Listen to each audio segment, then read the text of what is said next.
good evening, everyone. Good morning, good afternoon, where you are in the world today. My name is Maryam and I am the host of Television. And today, as I always say, I always start the show by saying, I bring on the best guests, right? So I have another best guest. This young man and I, we've known each other for a long time. And I'm so proud of him today, too. And he's going to tell you his story and what he's doing today, how he has changed his life and everything. And since you didn't give me your, excuse me, audience, I'm sorry. Since he didn't give me his title yet, so I'm going to call him Shadee. He is going to tell you his story. And as I said, I'm so happy that he's here. Hello, everyone.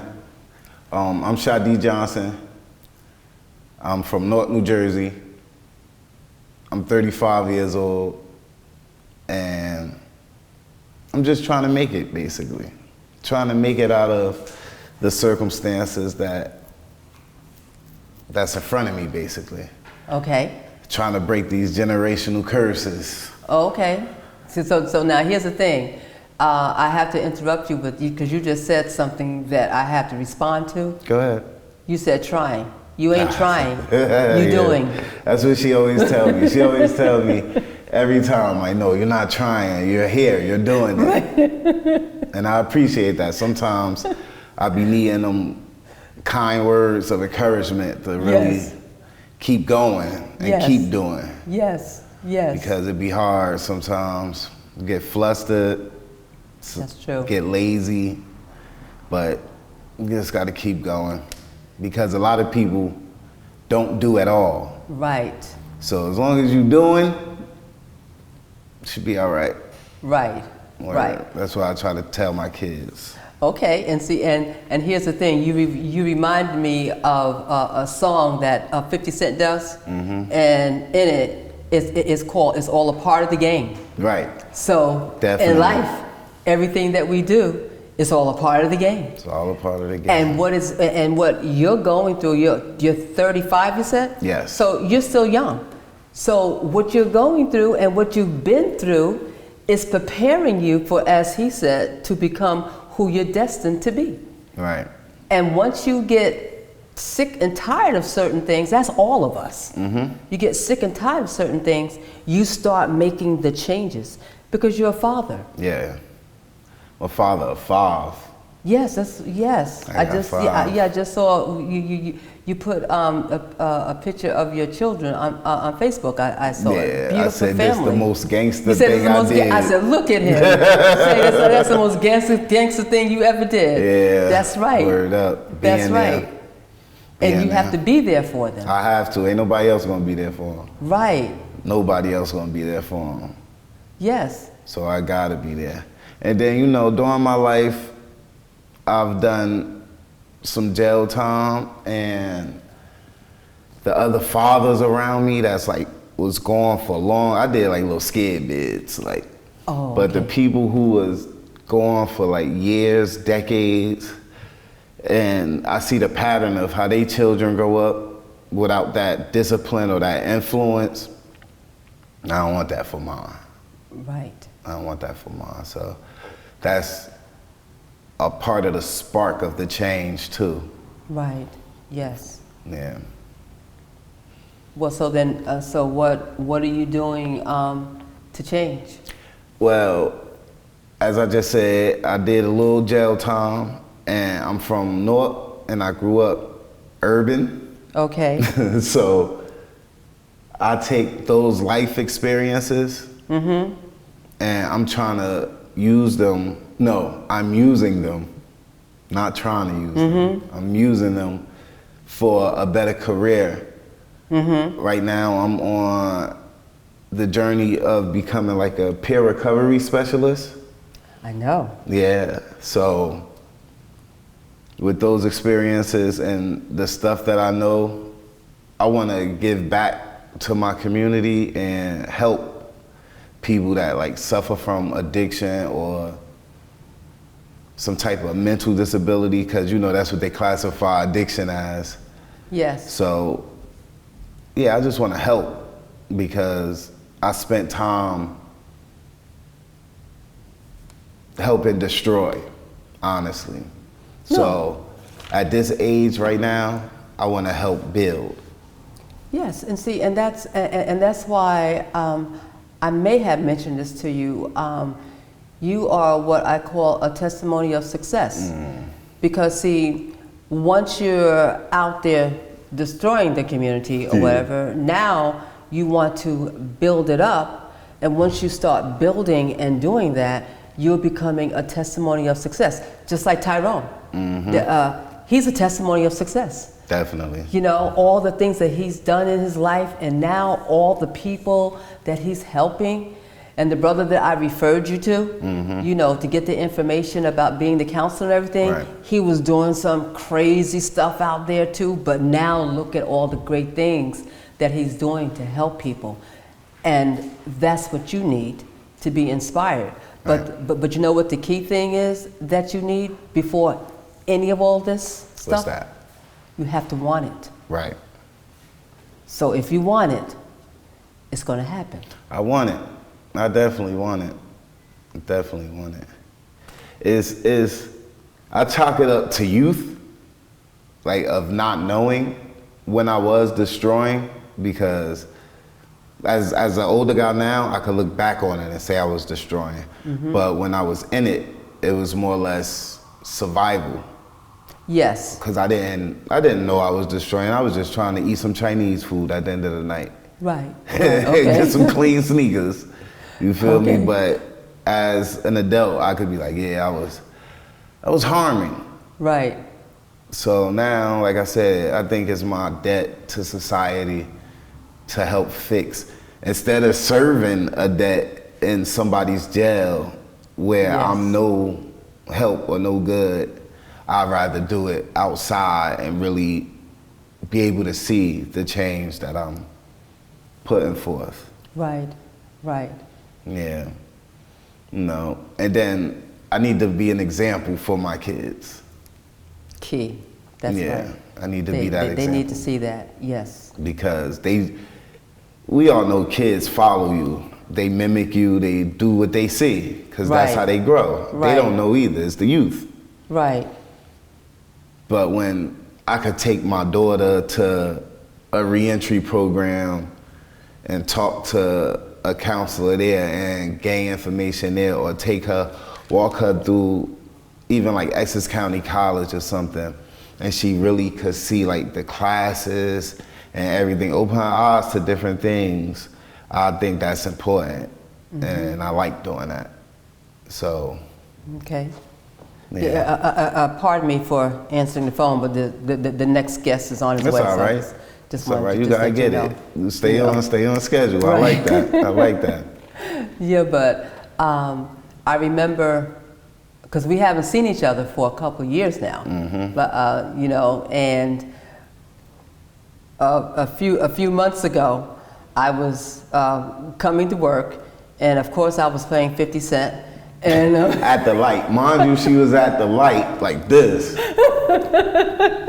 I'm like, oh, is that Miss Bay? Pulled up on the side of her. She's still carefree, huh? 50 Cent. That's it. That's right. Like, that's right. So where you at right now, Miss Bay? Gotta come holler at you. And you came. I didn't realize you was gonna be coming that fast. And you came down to the office and everything, and we just got things started. Right. Right. And because I always appreciated you. From, like you said, we known each other for a minute. I could say we known each other since 2011. Yeah, right about, that's right, yes. You've known my family longer than that. Yes, your mom. My mother, my brother. Yes. But our interactions really started like in 2011, 2012. And then, I want to say 2014, that's when you was running for the council. I was running for council, yes, for councilwoman, yes. And like the other brother, Tyrone, said you was linked with Street Doctor, Heavy. Yes, Heavy. I even got a picture. I was your photographer. I was walking around with her. walking around the trenches. She boots on the ground in the trenches of Newark, walking around door to door. I'm right there behind her with the cannon, with the 7D back in the day. Just getting all the moments though. Right. Because you always like showed me different. Mind you, 2014, I was somewhere else. Yes. I was in the ghetto. Yes. But you kept pulling me out of the ghetto, taking me to different events. Father's Day brunches at King's Restaurant. Yes. You was like really reaching back and like, boy. Yes. Change, get up out of there, get up out of there. Yes. So I always appreciated that about you. Even to now, you ask me, hey, you want to come through my podcast? Yes. Of course. Yes. Of course I would. Well, see, and the reason why I say that is because, like, when I was working inside, one of the things that I observed with a lot of staff, they judged people. Oh. You know, and I don't judge people because my attitude is like, I'm here to help, not to judge. You know, and when you came, I mean, I wasn't expecting you to come down there that fast. Mm-hmm. And so I said, oh, wow. And when they told me, you were out there, I said, oh, he's serious. Yeah, I'm serious now, okay. yeah. I said, yeah, I'm coming out. You know, came out and gave you a big hug and everything, you know, because you're still young. And here's the thing, the reason why people ask me, why do I love 50 Cent? Okay, I love what he's done in his life because what he has done is shown those who where you are, when you make the decision that you want better, it's going to happen. But you have to want it. You have to do what he says, reinvent yourself. Right. And here's the other thing that is for sure, and this is applicable to all of us. I'm 74 years old, okay? I'm still learning. And what I know for sure is this: everything that we go through, we're growing through, and the Creator is preparing us for our purpose. Right. So all of us have a purpose in life. You know, you are into the music and everything. Yeah. You know, and I remember at that breakfast that we had when I was running, you performed. You did it, yes. That's right. Where I still got the pictures. I got all the pictures and everything of that. You let us perform. Yes. We had one hand mic and one clip mic, and we was just rocking it like that. Yes, we made it happen. That's right. We made it happen. And see, you have so much in you. Like I said, as I was saying to Tyrone, there's greatness in you, and that's what I see, the greatness in you. And if you didn't go through what you went through, you wouldn't be sitting here. And like 50 Cent says, he says that if he didn't go through what he went through, he wouldn't be who he is today, and he's not embarrassed by it. Right, if he didn't go through the boo-boo phase. Exactly. He wouldn't be Curtis right now. That's right, you know, so we all go through things. Right. But as we're going through it, we're growing through it. And here's the thing that made sense to me, what you just said. You're a father. Today, more than ever, children need their fathers. Right. Right. Definitely. And I know that for a fact. And then, like I said, as getting older, you learn more. So I understand the game kinda that's being played. Right. By like government and all that, and the need for the black father not to be there to create. No, it's purposely set up. Yeah, it's purposely set up. It's been like that since the Willie Lynch letters came out. Little girl. That's right. Since the Willie Lynch letters came out, it's been like that. That's right. For real, and I understand that now. Like, I had my father. My father was there, but my mother and father were victims or casualties of the war on drugs. Oh yes, yes. And you know, like like I said, being young, you just see surface level stuff. But as you get older, you learn the game and you learn the bigger plan. Yes. And it's like, oh, it's not even really their fault. Right. And see, and that's what working inside taught me. Mm-hmm. It taught me that most of them, it wasn't their fault. Yeah. Because then once you look at the conditions that they grew up in and some of the things that happened to them, mm-hmm. you know, while they was growing up, mm-hmm. it wasn't their fault. Environment, exactly. Different abuse, exactly. Different peer pressures, everything factor into that. And that's why right now I want to help that kind of person because I understand that. Mm-hmm. I understand it's not really your fault. Like, because once you hooked, you hooked. Mm-hmm.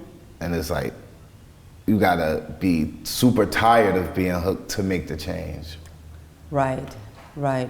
And you know, the other key thing is how you're maturing now is you're holding yourself accountable. Mm-hmm. You're not blaming anyone. Yeah. Because when you blame someone for your actions, you're not taking accountability mm-hmm. for it. I always keep going back to youth because that was my formative. So youth, I would blame because I didn't know. Mm-hmm. I would blame. No, but that's different because you were a youth. Yeah. But now you're 35 years old. Yeah, I understand. I can't keep blaming. It's up to me to do something. Exactly. Exactly. It's up to me to change. Right. Exactly. I mean, because I had brothers coming in to talk to me, and they're like in their 50s. I said, wait a minute, stop. You got to stop right there. Right. Okay? Because you're in your 50s, and you're still blaming, you're still going back to what happened to you. You got to let that go. Right. You know. And then sometimes though it's hard for people to let it go. No, it is. I understand. It'd be hard for people to let it go. It do. But as you hold on to it, you don't grow. Yeah. You don't move on to. You can't move forward with all that baggage. Exactly. You gotta drop it. Like a brother was saying. I forget his name, but he was saying when you're getting on a plane. Because he was talking about how we gotta let baggage go, we gotta let stuff go. He said, example, when you get on the plane, if you bring in baggage and it's more than what you're supposed to have, what do? Now you gotta throw it away, right? You either lighten the baggage or you throw it away. Yeah, you gotta he said that's what you have to do. You gotta let it go. Let it go. And so all the things that happen to us in our lives, we have to let it go. Definitely. So that we could become who God has us to be. Right. Mm-hmm. Right. And that's where you are now. Mm-hmm. Because if you weren't, when you came to see me and everything, you wouldn't have asked me for certain things. And then once you said what you wanted to do, I said, oh, you'd be perfect for that. Mm-hmm. And I know the perfect person that will be able to help you. And I'm so glad that I did know someone to refer you to, because I just don't refer people to anybody. Yeah, I really don't. You got a Rolodex or a little magical black book of contacts. I know you do. If they're not going to do the job, I'm not going to refer you. Right. You know, so that's why, one of the reasons why I want you to come on. And then in addition to that, want you to tell the audience about your musical career and what you've been doing. Yeah, you can find me, my artist name is Pete Up Pan. I'm Parachuter Pete on Instagram. And, I be trying to make real music. I kind of categorize my music as like, it's trap soul. What does that mean? Well, trap is a kind of music about like street and the drug game. Okay. Because in certain areas of America, inside these ghettos, it's a trap. That's true. Okay. It's a trap. It's a cycle. As a youth, you don't know, so when you gain your state number or your SBI number, jobs could legally discriminate against you as you get older. Housing, education, everything could kind of like Tyrone was saying. Yes. they could legally discriminate against you. And that's like a documentary that's out. And there's a book out, The New Jim Crow, and the documentary is the 13th. If anybody haven't read that, The New Jim Crow by Michelle Alexander, no, they got to get that book. Yeah. If you're working with brothers and sisters who've been incarcerated, because she had a rude awakening with her son, because she was defending people, and they was telling them, they was telling her everything that the police was doing to them and everything, and she didn't believe them until it happened to her son, and then that was her rude awakening. Right. It is, and it's true. They put these laws out. So then when you do gain a felony, they can legally discriminate against you. But we too young to even know about that. Exactly. So, and like I said, when we're young, it's just survival. Yes. So once we do get caught up, it goes into that cycle of I'm coming home, now I can't get an apartment for myself. Now I have to live with a girl. Yes. Now she could kick me out. Now I have to do crime in order to get money. It's just... It's a big cycle. Yes. So that's the trap. And you know what she says? What she says in the book? She referred to a minister who said that the new N word is the F word. Yeah, felon, definitely. Being a felon. That's what. It was a show. It was a show on Netflix a couple years ago. It said Orange is the New Black. Yes. You feel me? Because that's what it is. They don't have to be racist anymore. They can just say, no, I don't, you're a criminal. Right, exactly. And that's kind of what my music reflect on too, because it's soulful. That's where the soul come in at. Ah, okay. So it's trap soul. Like, you feel me? Can you give me an example? Let me see. All right. What? I don't want to curse or nothing. YouTube allows that, right? Yeah. Listen, I did Many Men. Right. You love Many Men. Let me see. And that's on YouTube. Let me see.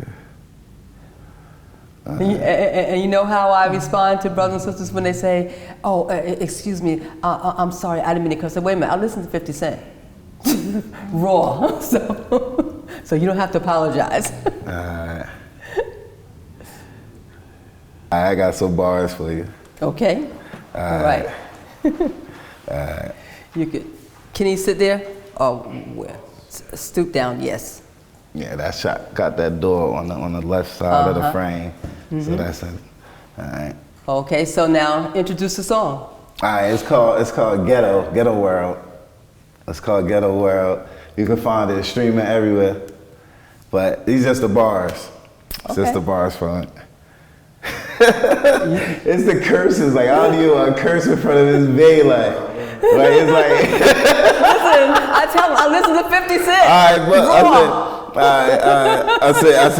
I said, this for all my ghetto bitches, all my niggas in the ghetto trying to chase them riches, all that tea that got spilt sitting on them bitches. You could never trust a hoe because she treat you vicious. Heard the homie got killed over bad dope. Prideful niggas, we got killed over bad jokes. I'ma make sure all my dogs eat like I'm Petco. Try hard, I can't let go. That's life when you brought up in the ghetto. I'm really trying to make it out, change the route. These streets will never take me out. I'm hot now, it's funny cause the stove used to heat my house. No disrespect is taken. Loved her in the vacant, a mason. The way I stack bricks, it's amazing. I asked her about it, she done been to the ghetto. She loved it so much, she brought her friend to the ghetto. She say she over there, but she went to the ghetto. I can make it anywhere cause I'm ghetto. The ghetto is as the ghetto does. Hot plates, hot gates, sometimes fake, that's that ghetto love. Sirens, fiends, screams used to keep me woke. 3 elevators, 2 always broke. I'm a rep for my ghetto, 440 to the death of me. Come into my kitchen, I could show you the recipe. Pissy hallways, debts never settled. Shorty wanna love cause I'm ghetto. Family first and with checks. Heat ain't get fixed yet. These girls want expensive dates. You just cheap sex. Garbage overflowing. Big Glock toting. He tried to hold it down but his soul went floating. Welcome to the ghetto, nigga. We gon' snap cause it's a bigger picture. I don't keep going. Like, you got me cursing it. well, you know, that's what 50 does. So here's the thing. The ghetto. What does all that mean? All that means. What made you write that? Because where I'm from 440 Washington Street in West Kenny in North New Jersey, 07102. And the management of that building, it was like, they just didn't care about it no more. Like, garbage everywhere,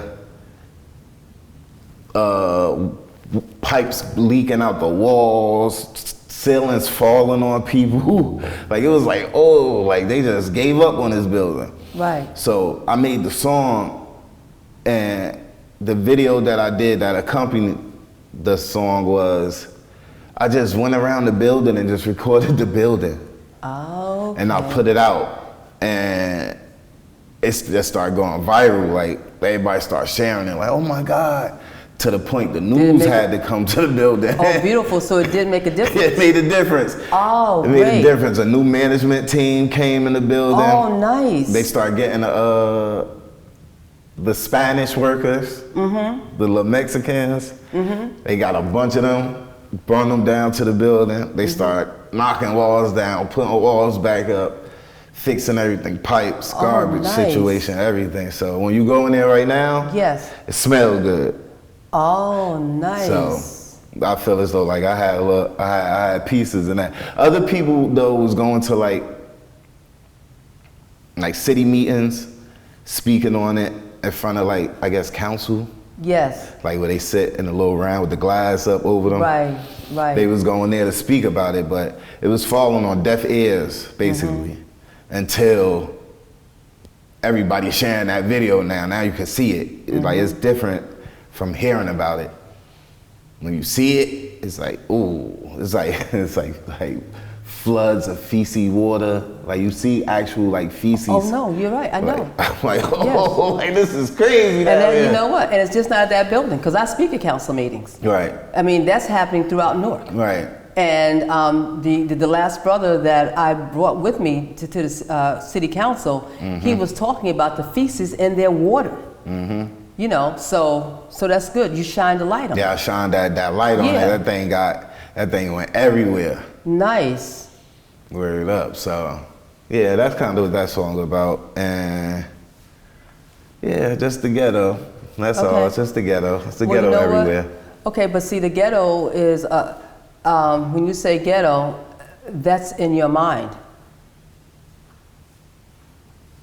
Because where you live does not have to be a ghetto. Okay. Okay. Because here's the thing, our minds are very powerful. Like you wrote that song because of what you were experiencing in there at that time. And as a result, you got the results that you were looking for. Definitely. You know. So my thing is, when we change our mindset or our attitudes, like, because usually ghetto refers to something that's really, really terrible, bad, or whatever, like you in the hood, okay? So. It's the ghetto. That's the ghetto, that's right. And see, and for me, I don't accept that. It doesn't matter where I live. Like, I live in the hood. No, I love the ghetto. Yeah, I live in the hood, so. It's the ghetto. Okay. It's the ghetto. I love the ghetto though. Okay, so. I'm not using it as a term of like a bad term. Okay. I like the ghetto. The ghetto taught me everything I know. I love the ghetto. I'm not even gonna shy away from the ghetto. That's a ghetto. Okay. But right now at this age, it's my time to help the ghetto. And how do you plan to do that? By helping my people who are addicted to, whether it's drugs, gambling, the lifestyle of the ghetto, because that's an addiction all in itself. And just, shining more light on the ghetto, more positive light. More positive, yes. Yeah, I want positive light. Because that's all I've been doing since I was 22. Okay. I've been shining positive light on ghetto. Like if you could search on YouTube too, it's called Parachuter Fridays. It's from a minute ago though. That you did this? Yeah, and I used to do it every Friday, and we used to go around Newark, go to like different eateries, different happenings. Like in the summer when the block parties happening in Newark, we go to each block party just to shine light on the positive things that's going on in the city and inside the ghettos of the city, instead of it just be like always, this person died, this person, like this person graduated, this person got married, this person, like, we want positivity. We don't want that dark light on the ghetto.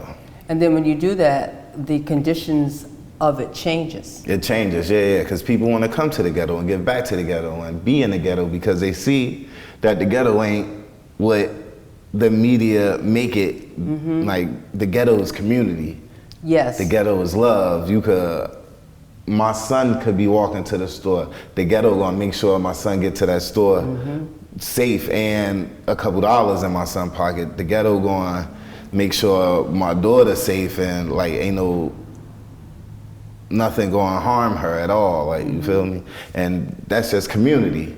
That's the village. The ghetto is village. You're right. To me. Yes, because you know what? I remember when I was campaigning, and I went into this building. It was not too far from Georgia King Village, right? And I went into the building, and so one of the brothers said to me, Miss Bay, what are you doing? Right. I had no idea that anybody in there knew me. Nah, what you doing in here? Miss Bay, what are you doing? I said, I have to go and see somebody. Well, Miss Bay, I said, what? He said, okay, you can go. I said, I was going anyway. You know, so then he said, he must have called somebody. He said, Miss Bay is coming upstairs. Right. So you're absolutely right. When they know that you respect what they're doing and you want to help, they help you. They help you all the time. Yes. They help all the time, and I be helping. Yes. I help my ghetto. Whether it's just like, it's not even necessarily like with like sponsorships or nothing yet or nothing, but just like encouragement or advice or just calming someone down when they need to, or exactly. It's just the ghetto. You gotta love the ghetto. Yes. There's no place like the ghetto. No, you're absolutely right about that, because there's so much that's going on. You know, and as you said earlier, with your children, the most gangsters thing that you did is being there. And for your children. And crying at their plays and yelling their names so they can know I'm right there. Yes, that's right. Word up. And that means a lot to them to see their daddy. Because they head be on the swivel on that stage. Yes. Until they lock eyes with you, like, all right, there you go. There's my daddy. Yeah. That's right. So it's really good that you are doing this now, because as I said earlier, had you not gone through what you went through, you would not be authentic. Right. To give the information to them, because see, we can't talk about something if we haven't been there and done that. Right. Like you be quoting 50. Kanye said you gotta go through it to give advice. That's right. Exactly. You know, and see, and that makes you authentic. And see, and one of the reasons why I quote 50 so much, because I quote other people. That's why I have Les Brown up there. You know, I quote other people, but when I quote 50 to the point where he's been through so many things that the brothers, that mainly brothers that I work with, that I can say, well, this is what he says. Let me give you a quote. You know, and then once I give them a certain quote, whichever it is that's for the situation, their response is, oh, you're right. Yeah, that's right. I said, no, I didn't say that. 50 said that. Right. You know, so that picks them up. Because when you look at where he was and where he is now and the things that he's doing now. And he is now working more with the youth. He just started a program working with the youth in Shreveville. Shreveport. Yes, Shreveport, yes. Louisiana. Yes, that's right. He just started a program helping the youth to become entrepreneurs. He couldn't do all of the things that he's doing right now if he hadn't gone through what he went through. Right. And that's the same thing with you. Right. You know, what you are doing now, see, people know where you were. Okay? It's documented. That's right. They know. They know. It's documented. And so now to see that you're making the changes for the betterment of the community, that's a blessing. Right.